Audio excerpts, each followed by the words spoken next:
శ్రీమాత్రే నమః సభాయ నమః.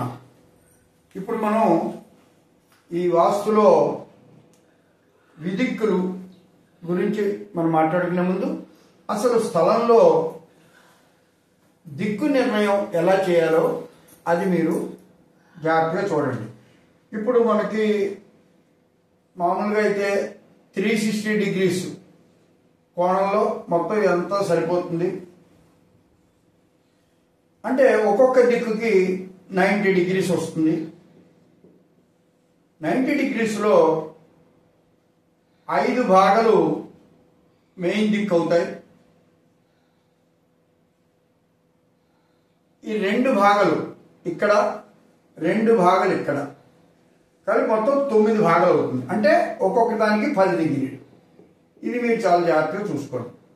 అంటే ఇది మనకి డివిజన్లో 5 కింద అవుతుంది.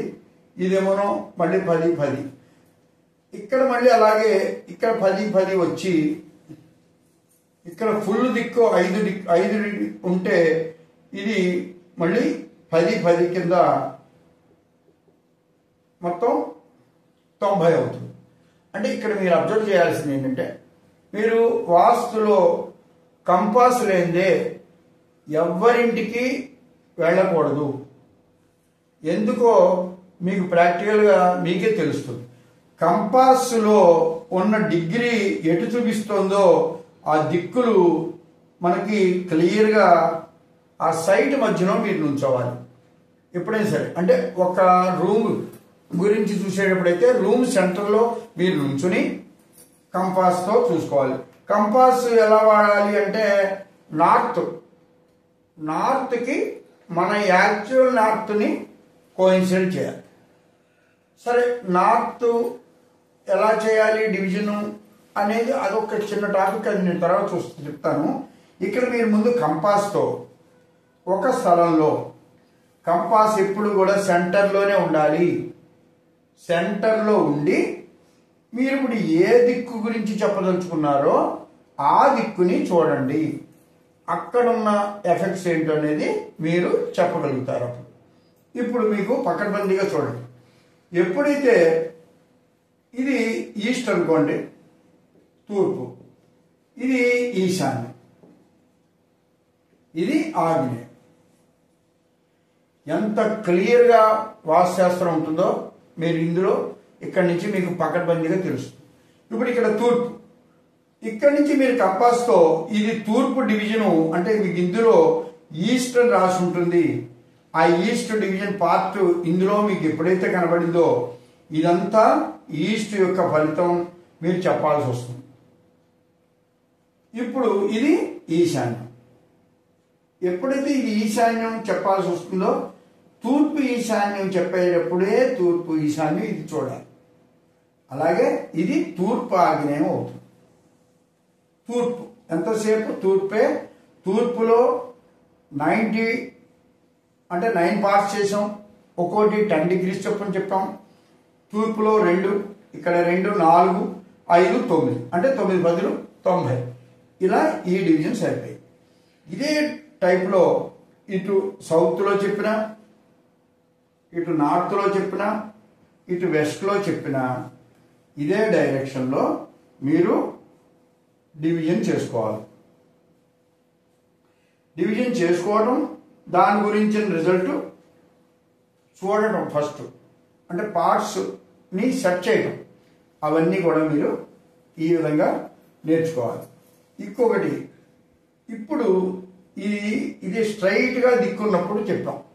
ఇప్పుడు విదిక్కులు ఉన్నప్పుడు ఎలాగో చూద్దాం. అంటే విదిక్కుల్లో మీరు ఇప్పుడు మామూలుగా ఏం చెప్పాం, ఆ విదిక్కులు ఉన్నవి ఊళ్ళు కానీ అసలు మీకు ఆ కంపాస్తో ఎలా వస్తుంది అని చూసినప్పుడు మీకు ప్రాక్టికల్గా మీరు కొన్ని చూడండి. విశాఖపట్నం, మచిలీపట్నం, అలాగే నేను ఉంటున్న ఏరియా దగ్గర అప్పుడు తాడేపల్లిగూడెంలో హౌసింగ్ బోర్డు, అలాగే మన హైదరాబాద్లో కుక్కట్పల్లి ఏరియా, ఇలాంటి కొన్ని ఏరియాలో స్పెసిఫిక్గా మీరు కంపాస్ పెట్టి చూస్తే ఈస్ట్ ఇక్కడ కనబడుతుంది.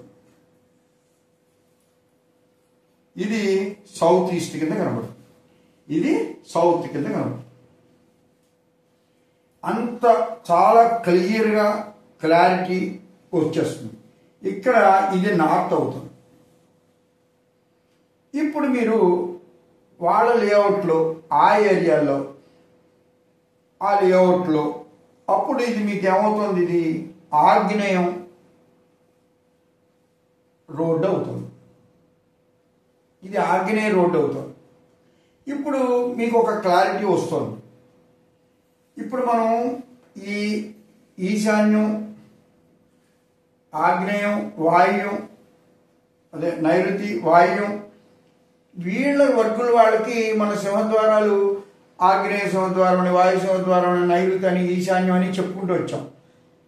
ఇక్కడ వీళ్ళకి ఆ ఈశాన్య సింహద్వారాలు అవి ఇలా ఒక హౌస్ కట్టినప్పుడు ఇక్కడ ఒక ద్వారం పెట్టినప్పుడు అది వీళ్ళకి ఆగ్నేయ రోడ్లో మధ్యలో పెడితే ఆగ్నేయ సింహద్వారం అవుతుంది. ఇప్పుడు మీకు ఆగ్నేయ సింహద్వారం నప్పుతుందా లేదా అనేది ఇందాక మనం ఎనాలిసిస్లో చూసాం. సో దాని ప్రకారం ఈ ఆగ్నేయ సింహద్వారం అంటే ఆగ్నేయ రోడ్డు నప్పితే సింహద్వారం ఇప్పుడు ఆగ్నేయంలో పెట్టకూడదు, అది వేరు. అది ఆ డివిజను అదంతా ప్లానింగ్లో చెప్తాం. అది ఎలా వస్తుంది అవన్నీ, ఏ సింహద్వారాలు ఎలా వస్తాయి అది చూద్దాం. అయితే ఇక్కడ మనకి ఎప్పుడైతే ఈ ఆగ్నేయం రోడ్డు ఎప్పుడైతే ఇచ్చిందో ఇక్కడ మనకి ఆగ్నేయ సింహద్వారం వస్తుంది. అలాగే ఇక్కడ మీరు ఇంకొకటి వస్తుంది. ఇప్పుడు ఇది ఇలా వచ్చింది. ఇప్పుడు ఇక్కడ ఈ ఫేస్ మార్చి చూడండి. అంటే ఇప్పుడు ఇక్కడ ఈస్ట్ వచ్చింది కదా, ఇప్పుడు ఇక్కడ ఈస్ట్ వేసుకోండి. ఇక్కడ ఈస్ట్ వేసినప్పుడు ఇక్కడ సౌత్ అవుతుంది, ఇక్కడ వెస్ట్ అవుతుంది, ఇక్కడ నార్త్ అవుతుంది. అప్పుడు ఇది ఏమవుతుంది, నార్త్ ఈస్ట్ అవుతుంది. అప్పుడు ఇది ఏమవుతుంది, ఇది నార్త్ ఈస్ట్ రోడ్డు అంటే ఈశాన్యం రోడ్డు కింద ట్రీట్ చేయడం. ఇవన్నీ ఏ ఊళ్ళు అండి, ఇవి విదిక్కులుగా ఉన్న ఊళ్ళు. అంటే ఇది విదిక్కులుగా ఉన్న ఊళ్ళు అంటే ఊరంతా కూడా కాకపోవచ్చు. ఒక్కొక్కసారి ఆ ఊరున్న డైమెన్షన్స్ అంటే ఆ దిక్కులు తిరిగిన విధానం, అక్కడ లేఅవుట్ చేసిన విధానంలో మనకి ఈ వంకర్లు ఇలా వస్తున్నాయి. ఇప్పుడు ఏ వంకర్లు ఎలా వచ్చినా మీరు కంపాస్తోనే కన్ఫర్మ్ చేయాలి ఆ దిక్కుల్ని. కంపాస్ లేకుండా మీరు ఏ సైట్కి వెళ్ళి ఏ వాస్తు చెప్పినా అది రాంగ్ అయిపోతుంది, మీకు అనవసరంగా చెడ్డ పేరు వస్తుంది. అందుకనే కంపాస్తో చూసి అది ఎటు చూస్తుందో చూడండి. ఇక్కడ ఎప్పుడైతే నేను ఎప్పుడు కంపాస్ ఎక్కడ పెట్టమన్నాను, ఒక సైట్లో సెంటర్లో, అలాగే ఒక రూమ్లో పెడితే ఆ రూమ్ సెంటర్లో, అంటే ఏ ఫర్నిచర్ ఎక్కడ పెట్టాలి అనే సందర్భంలో. ఇక్కడ ఎప్పుడైతే ఒక సైట్లో ఒక సెంటర్లో మీరు ఇలా పెట్టినప్పుడు ఇది ఏ డైరెక్షన్లో అంటే ఇక్కడ నార్త్, ఇక్కడ మీకు జనరల్గా నార్త్ ఉంటుంది ఎర్త్ మీద, ఇందులో కూడా నార్త్ ఉంటుంది. ఆ నార్త్కి అడ్జస్ట్ చేసి కంపాస్ చూడాలి.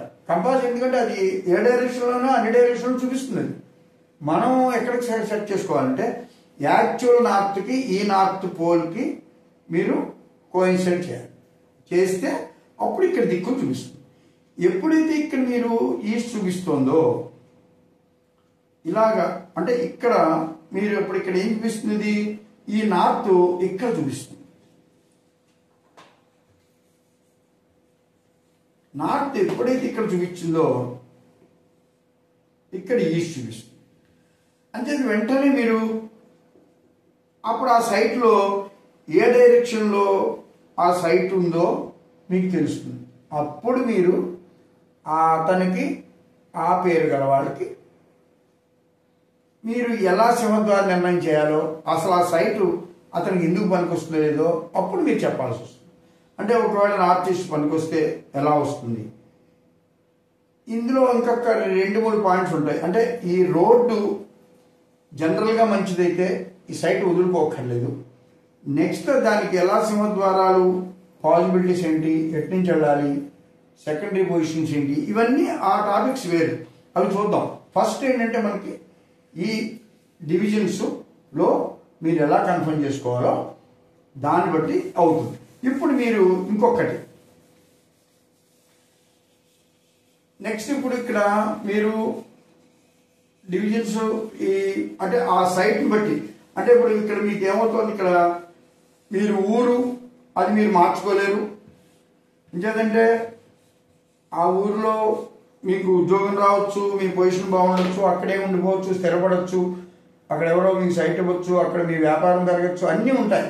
అంచేది మనం ఊరిని మనం మార్చలేం, కానీ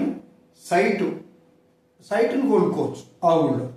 ఆ కొనుక్కునే పాసిబిలిటీస్లో ఇందాక మీకు చెప్పిన దాంట్లో ఒకవేళ ఇది స్ట్రైట్గా ఉంటే విదిక్కులు ఉన్నప్పుడు ఎలాగా, విదిక్కులు ఉన్నప్పుడు మీ పేరుకి ఏ విదిక్కున్న రోడ్డు ఉంటే మంచిది అనేది మీకు ఆటోమేటిక్గా తెలిసిపోతుంది. ఎలాగా చూడండి, ఇప్పుడు ఇది ఈస్ట్ అనుకుని చెప్పి మొదలు పెడితే మనం, ఇది నార్త్ అనుకుంటే నార్త్ ఈస్ట్ రోడ్ అవుతుంది ఇది. అలాగే ఇది ఈస్ట్, ఇది సౌత్ అనుకున్నప్పుడు సౌత్ ఈస్ట్ రోడ్ అవుతుంది. అలాగే ఇది వెస్ట్ అన్నప్పుడు సౌత్ వెస్ట్ రోడ్ అవుతుంది.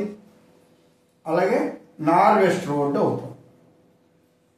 ఇప్పుడు దీని ప్రకారం మీకు ఆటోమేటిక్గా ఏది మంచిదో మనం ఇది వరకున్న రూల్స్ ప్రకారం తెలిసిపోతుంది.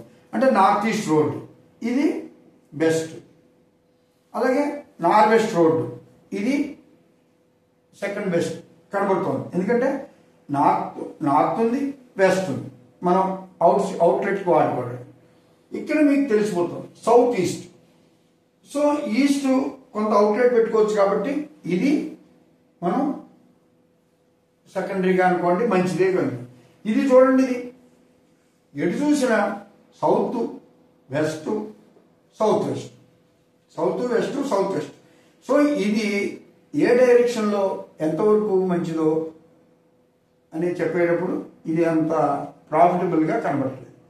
అంటే ఇందాక మీకు నేను పాసిబిలిటీ చెప్పినప్పుడు వాయువ్యంలో కట్టుకోవచ్చు అని చెప్పాం, ఆగ్నేయంలో కట్టుకోవచ్చు, కొన్ని పాసిబిలిటీలో నైరుతి సింహద్వారం కూడా నప్పిస్తుందని నేను ఇందాక చెప్పడం జరిగింది. సరే, మీరు ఇప్పుడు ఆ ఉన్న 5-6 పాసిబిలిటీలో మంచిది ఏదో సెలెక్ట్ చేసుకోవచ్చు కదా. ఆ సౌత్ వెస్ట్కి వెళ్ళి అదేదో దాన్ని ఎక్స్పెరిమెంట్గా తీసుకుని దాంట్లో ఉన్న బాధలు కానీ దాంట్లో ఉన్న ఈ ప్రాబ్లమ్స్ కానీ ఇవన్నీ కూడా మనం ఫేస్ చేయవలసిన అవసరం లేదు అనేది నా చెప్పడం ఉద్దేశం. సో ఉన్న రోడ్లు ఎలా తీసుకోవాలి అవన్నీ కూడా మీకు ఇప్పుడు షేపులు, అంటే ఈ నెక్స్ట్ ఇదిలో ఏ డైరెక్షన్ వరకు కంపాస్ ఎలా చూసుకోవాలి అనేది కూడా మీకు ఒక ఐడియా వచ్చింది. అంటే విదిక్కుల ఊళ్ళలో రోడ్లు ఏవో మంచివి తెలిసిపోయాయి. అంటే మీకు ఒక పాసిబిలిటీ, అంటే ఒక విశాఖపట్నం, మచిలీపట్నం ఇలాంటి విదిక్కుల ఊళ్ళు ఉన్నప్పుడు మీరు ఆ ఊళ్ళో సైట్ తీసుకునేటప్పుడు ఉన్న పాసిబిలిటీస్ రోడ్లలో ఇవి తీసుకోండి. తీసుకుంటే హౌస్ ప్లానింగ్, అవుట్లెట్లు పెట్టడం అవంతా ఒక సిస్టమేటిక్గా ఉంటుంది. అవన్నీ తర్వాత క్లాసులో చూద్దాం, దాని గురించి కాదు. ఇప్పుడు మీకు డివిజన్స్లో దిక్కులు తెలిసాయి, అలాగే విదిక్కుల్లో ఎవరెవరి పేర్లతో ఏ రోడ్లతో ఎలా ఉంటాయో అది కూడా పాసిబిలిటీ తెలిసింది. ఇంక ఇప్పుడు నెక్స్ట్ మనం టాపిక్లో వెళ్ళాల్సింది ఏంటంటే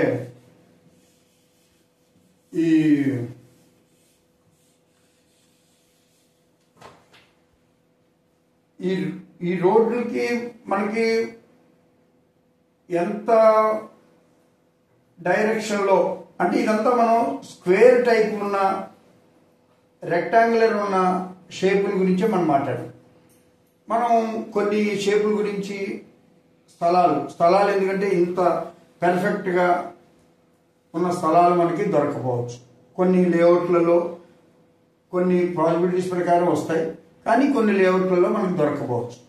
అప్పుడు మనం స్థలాల్ని మనం ఎలా మార్చుకోవాలి అంటే, స్థలం తీసుకోవడం అనేది మన చేతిలో ఉండదు.